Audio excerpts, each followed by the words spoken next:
What's going on, everybody? Welcome into another season. I cannot believe it is season 5 of the Car Biz Chronicles. As you know, with the Chronicles, we try to take a little bit more of an educational approach and we pick a theme. So from now until we're done with this, and the season fluctuates depending on folks' availability, but we know who we have hitting leadoff. We know who has been kind of one of the catalysts to me actually pushing myself over the edge to do this whole thing.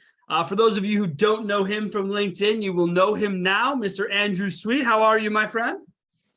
So, boss, doing well, sir. Glad to be here. Awesome. Thanks for being here. And again, thanks for unknowingly giving me the push here. I saw your post of the acquisition for your wife and her vehicle, and I reached out to you and I asked you about the experience, and you had said that there was less than ideal, and then it ended up being super cool. And so I want to walk everyone through it. So for those of you joining us for the first time here in the Chronicles, what we'll be doing this year is experiencing and looking at the customer journey. From front to back, we have a wonderfully diverse audience of folks who have been through it. Andrew is got some history in the car business, no doubt. So he does know some folks. So there's some influence there.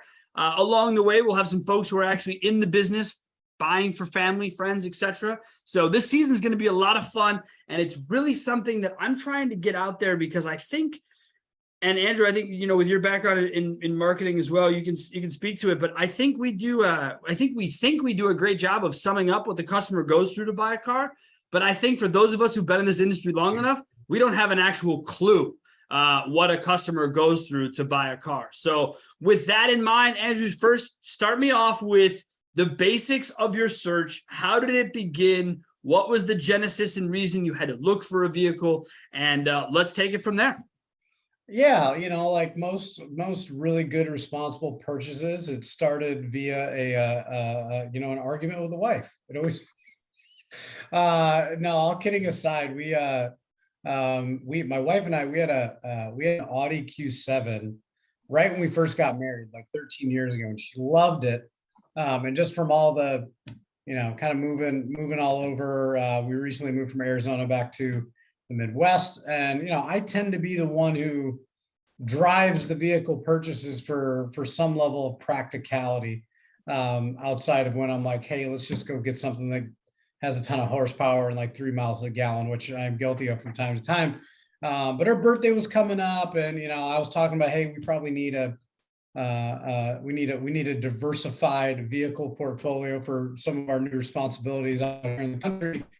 And she made it very clear that, hey, I would love to get another Q7. So, like you, being in and around cars, my feeds are filled with car advertisements. So it doesn't matter if it's, on Facebook or Instagram or Twitter. Like, I'll always get one from cars.com or Carvana. There's always stuff coming up. And right, once you start clicking on pictures of cars, you'll get more and more. Well, I decided to get a little more, let's call it dialed in. So I went and did what I would consider the normal stuff. So I was like, okay, we'll go to cars.com, we'll go to Auto Trader, we'll just get some searches and see what's around locally. And for every person listening to this, I doubt that they heard my LinkedIn rant, but I basically said, hey, I wanted to buy the car locally. I try to be a good steward of the business and of the industry, and wanted to like help out a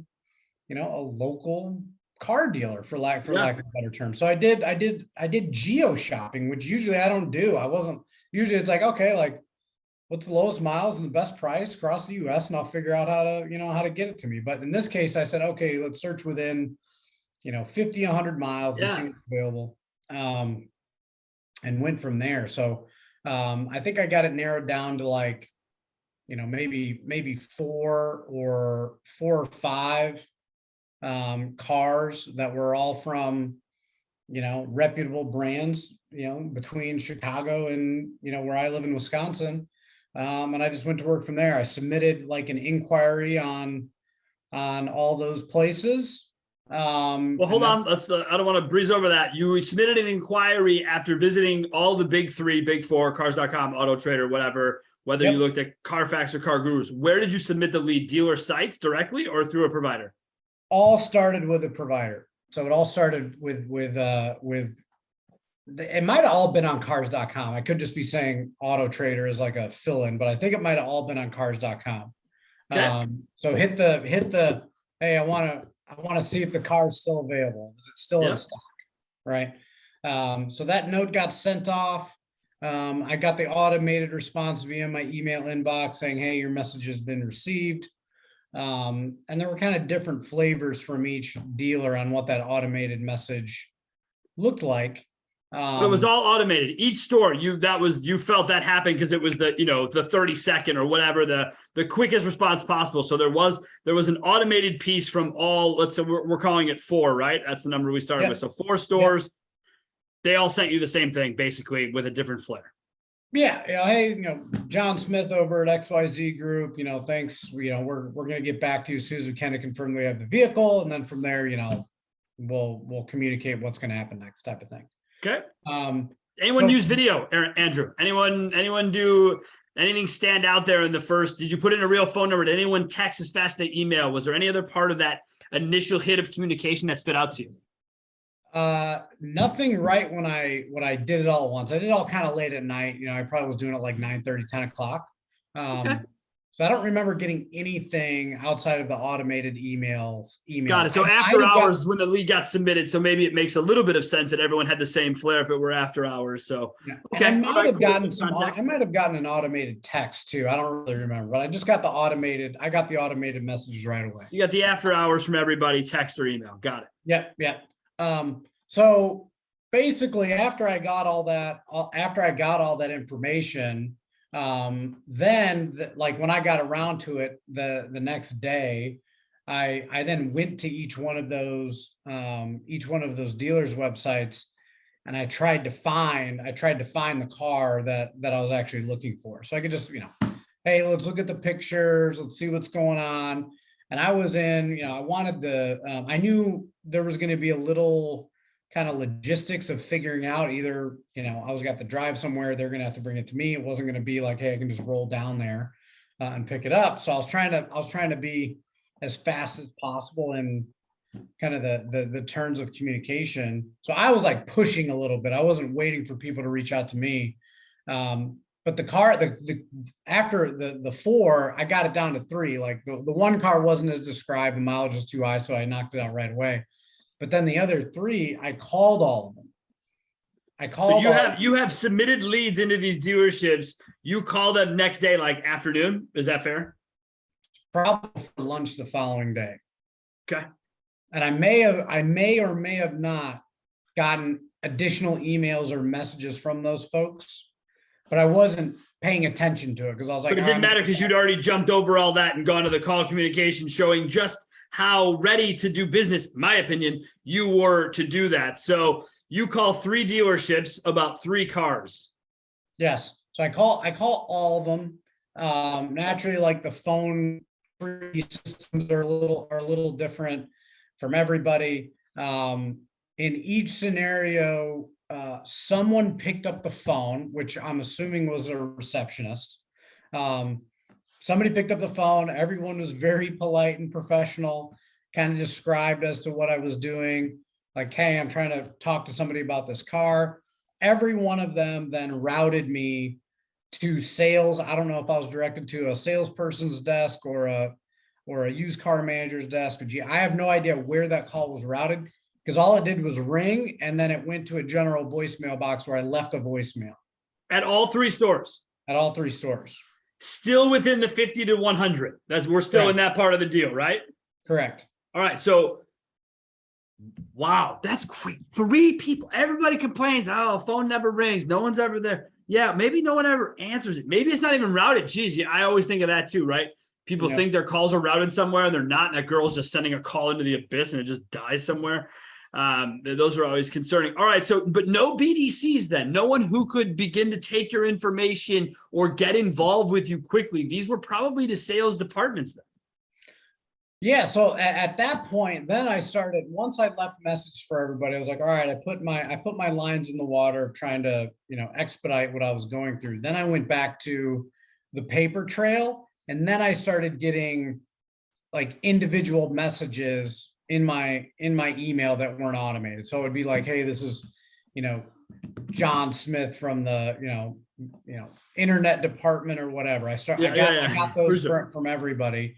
And I responded to all of them. Hey, here's what I'm trying to do. I'm remote. Like I basically described it. Hey, I'm an hour and a half drive from where you guys are at. Here's the experience I'm looking for.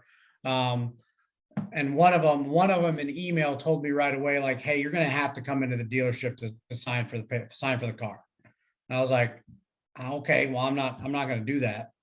And then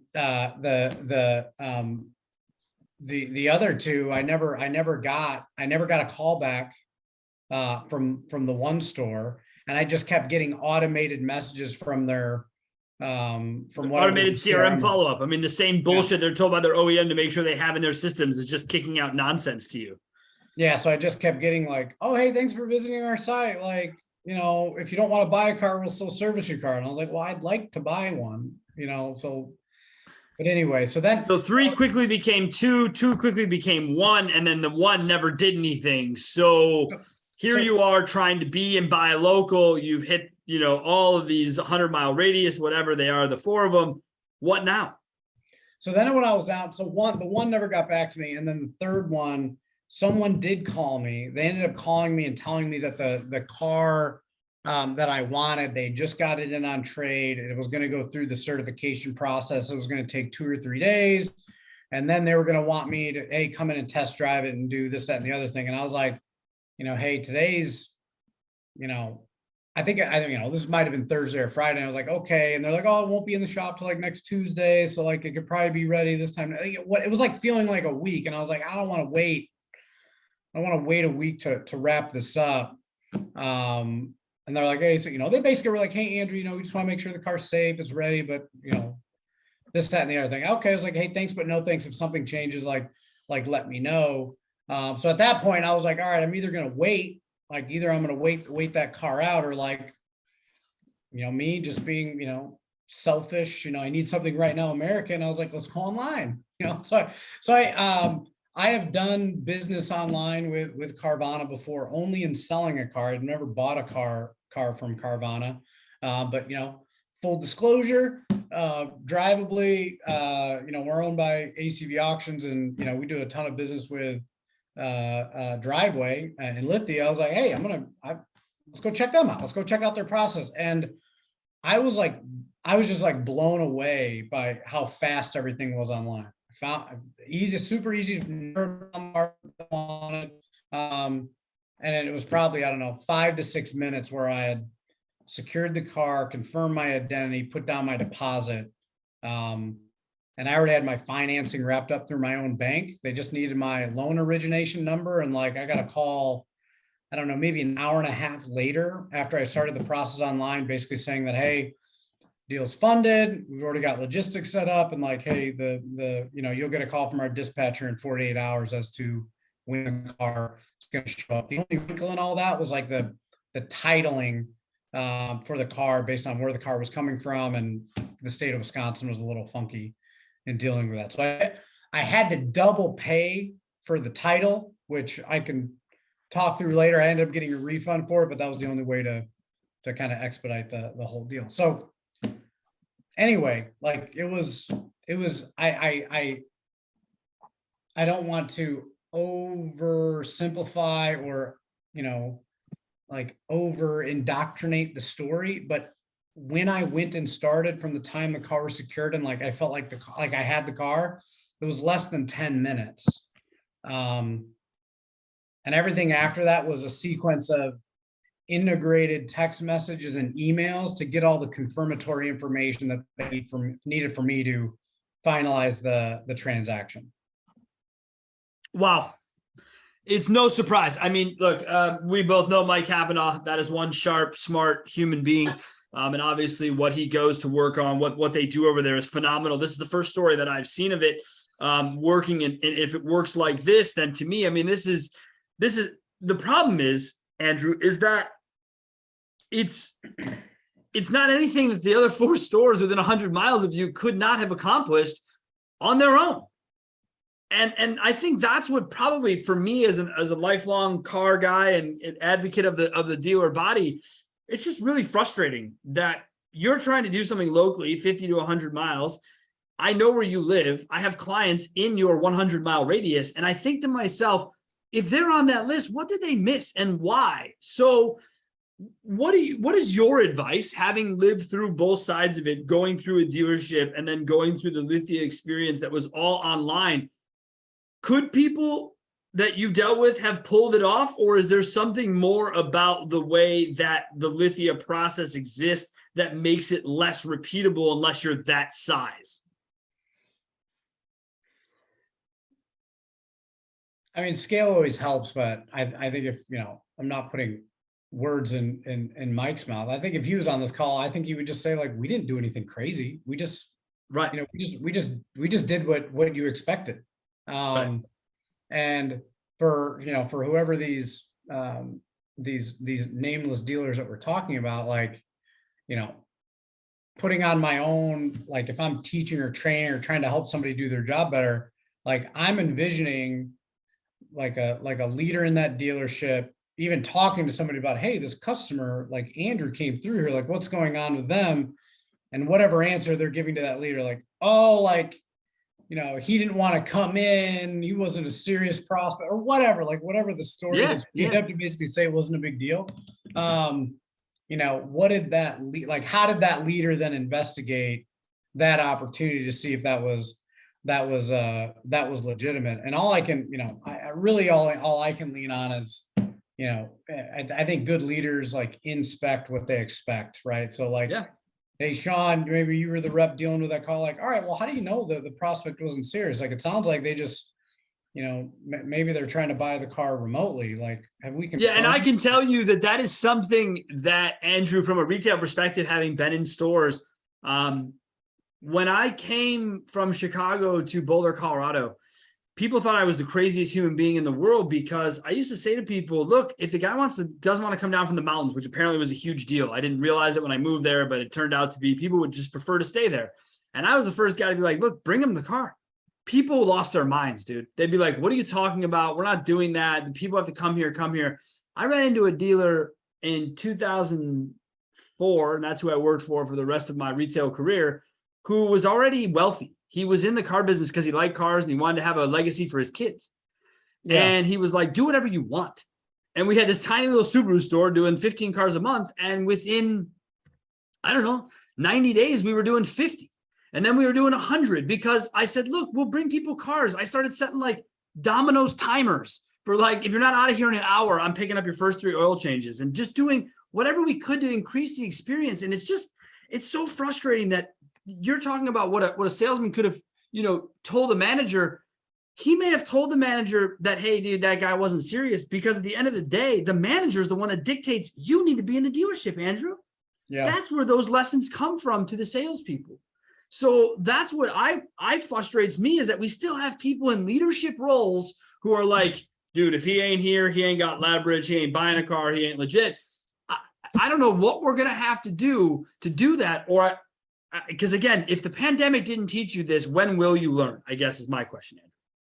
Yeah, and I think that, like, me, the only time I've ever called a car dealership or been at a car dealership is when I'm actually trying to buy. Like, I'm not picking up the phone and calling anybody that I'm not just calling you to get information. Like, nobody needs to call you to get information anymore. Right. Like, they're ready to go. And like, my wife and I, for a while before we had kids, like we bought cars on a whim. Like, we're like, oh, hey, that car, like, let's just stop in and see what's up there. And the 2 times that we did that, no shit, the salesperson just did exactly what we asked for. Like, I'll never forget when we lived in New Jersey. It was right when the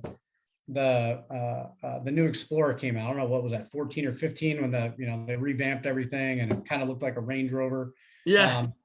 And I remember my wife, she was, I don't know, she had like a Kia Optima. It was about to be winter, needed new tires, like all this, that, and the other. And there was one all black on black. And we like literally just like, boop, like popped in. And I remember walking into the store. Where the hell was this? It wasn't Hoboken, New Jersey. It doesn't matter. But we go in there, and the inside of the store was a disaster, like gross. Like, it was just one of the dirtiest places I've ever been in. the sales guy walked up. He was not the most well-kept looking or well-dressed person I'd ever seen in my life, Sure. but he did a great job because he walked literally. He didn't, he didn't qualify us or anything. He said, "Hey guys, what brings you in today?" And we just say, "Hey, man, we love the new Explorer. We just, if someone's free, we'd love to take a look at it." He didn't ask any questions. He just went and got the keys and goes, "Here you go. Just take it around the block." Without him in it. Nothing. Like no questions, nothing. And my wife's like, "Really?" He's like, "Yeah, no problem. Like your car's here. Like if you bang it up, we got collateral right here. I'm not worried about it." It's like, okay. So we literally took it around for 5-10 minutes, came back, and he's like, "Hey, you got a payment on your Kia right there?" I was like, "Yeah." I was like, "We rolled a little bit of negative equity into it." He's like, "What? It's about 500 a month." He's like, "I can get you in that Explorer for like 550." And I was like, "Jess, what do you think?" She's like, "Yeah." And no shit, like we were signing paperwork 10 minutes later. So 2014, that proves the point, right? That if you just stop and listen to the customer and just and be along with them for the ride, that guy may have been having that attitude with you in the beginning because that's how he always does it, right? He's just nonchalant. Dude probably does 20 car deals a month like that because he just acts like he doesn't care. And people in that world are expecting someone to hover. They're expecting someone to be telling you what you want to know versus what you think you know. And so, I think that speaks to something about what people could learn today. And so, but Andrew, I love your point that you made, dude. I don't think anyone goes to a car dealership because they're like, I don't know, what you want to go kill some time? Let's go to a car dealer. I just don't think anyone ever says that ever. No, not anymore. I mean, maybe still in like 2014 they did, but I'm definitely not now. And now that I've been kind of like in and around the business long enough, I've talked to enough, car guys and girls who have been in it way longer than me. When I describe or walk them through some of these stories, like I'm so surprised. Well, I guess I'm not surprised, people who are now, SVPs of this or president of that. And they go, "Andrew, when I was retailing cars, that's all I did. All I did was just try to do whatever the customer wanted me to do so they could have a nice, enjoyable time. And if I did that, yeah, I would sell 20, 30, 40, 50 cars a month." And like, I could never understand why my colleagues or somebody else was like over trying to, manipulate or process the customer. And it just, cause I never, again, I'm kind of hyperbole here. Just like, I never did that. I just did what the customer wanted. It always seemed to shake out. That's what I did, dude. That's how we ended up doing what we did. I mean, the Subaru store that I left, they're now one of the top Subaru stores in the state of Colorado because they've continued with that and they've never changed from it. We were sending documents via FedEx and having people have to have, notaries standing next to them. And this was almost 20 fucking years ago. So the fact that we haven't made enough progress, the fact that you had to get a car, do you know where it was sourced from? Can I ask you that, Andrew, as far as where the car was sourced from? It was from so I think I don't know Driveway's business model completely, but I think it's a combination of actual inventory from some of the Lithia stores and some that are like on their way to like wholesale channels. So I think this car was still a piece of used inventory in a store in California. Got it. See, but that's the effectiveness of using your scale and size to compete with the online retailers when you can have both, right? The brick and mortar. And I think that's what, coming up in the future, I think you're going to start seeing, more of these larger groups try to leverage that. But so did you run into any DR along your way, tools on these sites? Did you engage any of that? Or was it just simply, you just used the phone, I guess. You didn't use any because you didn't care about payments. You probably avoided those tools then. Yeah, I didn't touch anything that was like estimating payments or anything like that. Naturally, like, Drivably, we're in the kind of you could call it digital retail, but we're on the front end of that with, trade in and appraisal tools. So I'd like to think I understand those things a little bit, but I didn't touch any of that stuff. There was no other car a part of this transaction. So I didn't have a trade to worry about. I didn't care about it. But yeah, and even when I was going through the process, like, yeah, it was like, it kind of, if I had a payment, it told me what those things were going to be, but it wasn't like, I didn't need that to, to get me over the hump. I was oriented on the car I wanted. And, I can only use myself as an experience. Like I buy cars in kind of like two opposite ends of the spectrum. One side, it's like, all right, cool. This is like something my wife wants, right? Or I'm looking for something very specific, but 9 times out of 10, it's like kind of it's a commodity purchase for me. Like I don't, hey, whether it's got this option or that, I don't care. I know my wife, whether it's got the 3.0 with a turbo versus the 4-cylinder with a turbo, like she doesn't care. Like what she cares about what color the seats are more than that. Yeah, she wants to make sure she gets black on black or whatever it is. That's the important part of it, right? I'm kind of the same way. Like I'm a wheels and grill guy.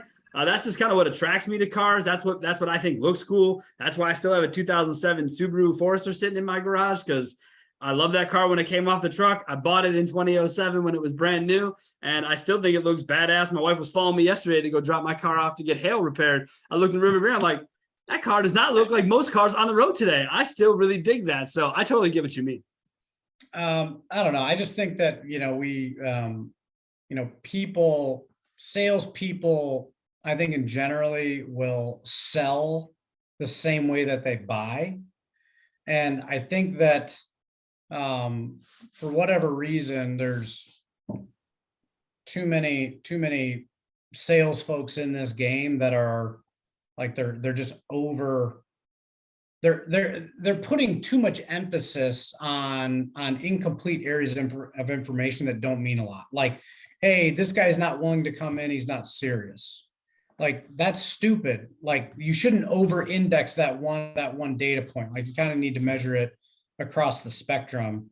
And you should confirm your assumptions. So, hey, Andrew, like, do you not want to come in because you're not serious? Like you can ask that question, not be like, no, I just live far away and I got 2 kids. I can't Yeah, come in. no, see, that's the thing though, man. I'm telling you, that is store philosophies at hand, man. That is management down to salespeople. I would tell you that salespeople by nature that I've run in contact with are typically dictated by the people above them, right? So that's the lessons they've been taught. That's how the dealership operates.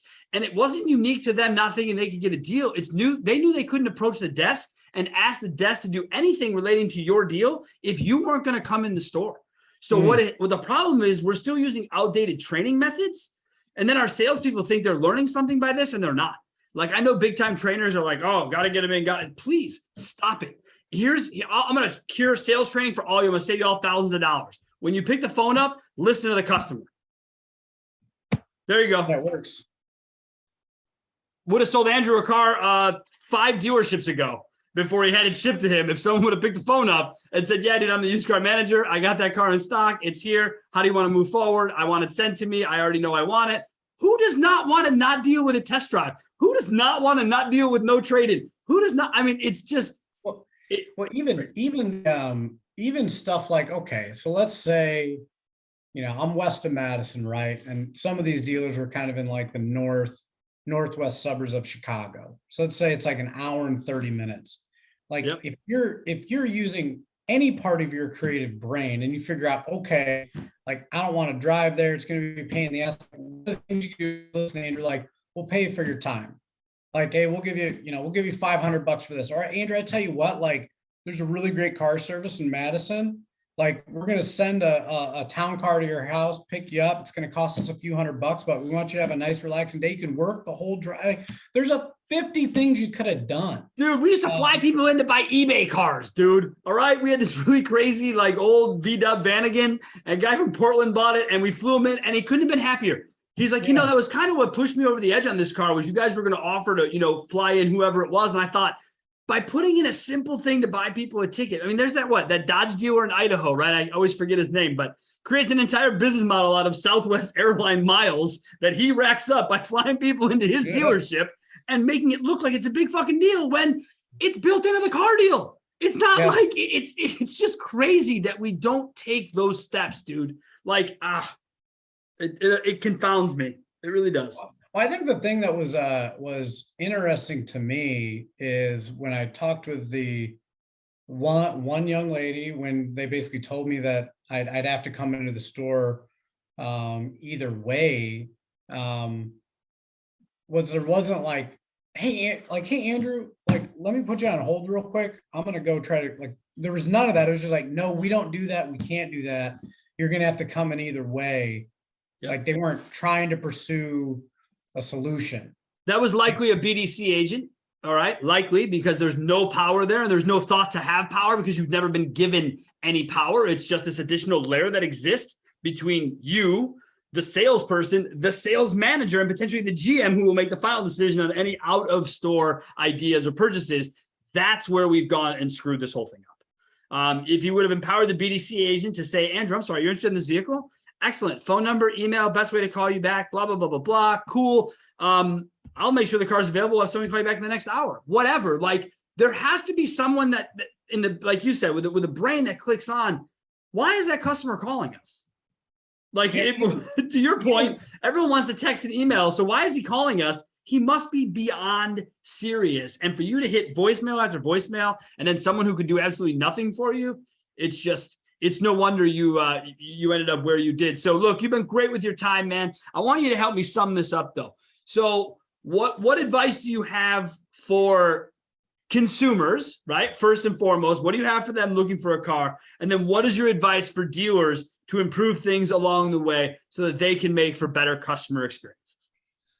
I think for consumers, I mean, you have a plethora of choices. I would say educate yourself and find them. And I think you can get value out of a lot of tools, like, whether it's, I'm not plugging anybody, but whether it's, cars.com or whoever, like wherever you're kind of comfortable in searching, like start there, and understand what you're looking for. So I don't think I'm going to, convince anybody else on a new way to shop for stuff, but like, hey, if you know what you want, like, kind of sort and filter based on your desire for the dealer side. I just think, let's not over complicate it. Like when somebody raises their hand and they want to work with you, like try to help them find a solution. I think that as a lifelong salesperson, probably the only heartbreak, like the real only heartbreak in this is because people mess up deals all the time. Whether it's cars or software or whatever, probably the only heartbreaking thing in this as a one salesperson to another is nobody even asked me like, hey, Andrew, like, why are you buying this car? Like, I never even got like the basic question. Cause I think as soon as anybody would have been like, hey, Andrew, thanks for finding us on xyz.com. Thanks for coming to our website. Thanks for the email. Like you're obviously like, you're trying to accelerate this. Like what's going on? Did you have an accident? Did something happen? Yeah, are you trying to get a wife? Are you trying to get a gift for someone? Like, again, but it's not paying attention to anything, right? It's not taking into account, well, you submitted a lead, which will definitely include your information, likely address, or at least a zip code. People not even bother to take a look at that. Not even looking to see sort of what the timing is. Wow, I already have a lead from a phone number from a guy that already submitted a lead through cars.com. Like people struggle to put the easiest things together to show intent, like mad amounts of intent. Like that's the part that drives me nuts. You're right. Salesperson to salesperson. Let me ask you this to close it out. How many of the people are still followed up with you even well after you purchased? And did you stop and tell them that, take the time, or did you just allow them to, end up giving up? There's one or two of the deal. I think two of the dealerships are still continuing to follow up. But the one that's following up, it's just the continued sequence from the CRM. Yeah. So I'm just automation. The same, like, hey, it sounds like I don't know if you're in market anymore, but even if you don't buy a car, we'd love to service the car. Like I keep getting those types of messages. The other dealer, I wrote back as I think he's a young man, George. George followed as hey, George, I ended up I bought a car from somewhere else. George responded very professionally. Hey, Andrew, sorry to hear that. Like, let me know if there's anything you can do. And I gave him kind of like a snapshot version of the feedback that we're talking about. I was like, hey man, like I ended up going here. I liked your car better, but I ended up doing this way because I was in a time constraint and I couldn't wait. And he's like, hey, very nice. Thanks for the feedback. We'll try to get better, this, that, and the other thing. But the other, one or two that I was involved with digitally, like there was like the messages never really changed, just same automated garbage. Yeah. Well, man, thank you so much for coming on here and hitting lead off on Car Biz Chronicles season number 5. I really appreciate you making the time and telling us your story. I think there's a lot to be learned on all sides. And I hope everybody watching takes away the fact that this isn't that difficult. It hasn't been that difficult. It will not get any more difficult. Anything if you've lived through the last 3 years, it's bound to not get that much more difficult in our business, even if things do compress a little bit. Andrew, thank you for your time. Everyone else, thank you for joining us. We really appreciate it. And please join us for the rest of the season here on Car Biz Chronicles #5. Thanks a lot.